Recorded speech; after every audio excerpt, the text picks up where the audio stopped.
Okay. What are we kicking off with today? Well, let's kick off with kicking ourselves.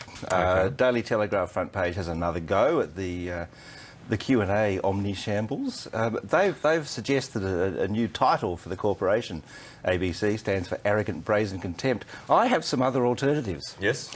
I'm thinking Awkward Bored Chanteuses. Applying to whom? Well, anyone you care to mention. Let me think. Amateur Blowhard Club. Oh, right. Oh, That's kind of good. gosh, feeling better as the minutes go on. Attractive Banana Chums. You spent some time on this, Jonathan. Well, a couple of minutes out there in the sumptuous ABC News Breakfast green room, It is sumptuous.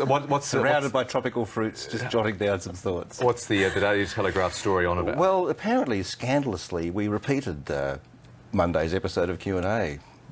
This is, as I understand it, scheduled.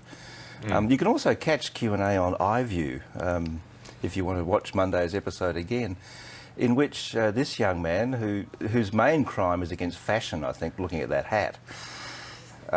This guy was detained for 2 years in the Goulburn Supermax in solitary confinement on a terror charge that was subsequently dropped.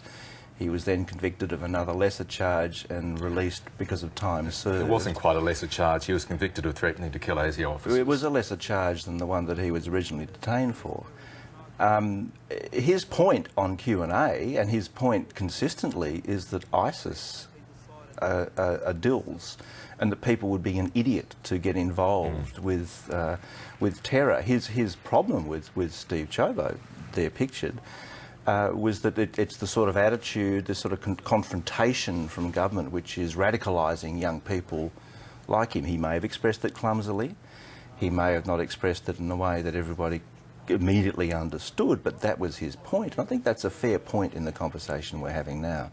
But that sort of nuance is lost on the Daily Telegraph, among others.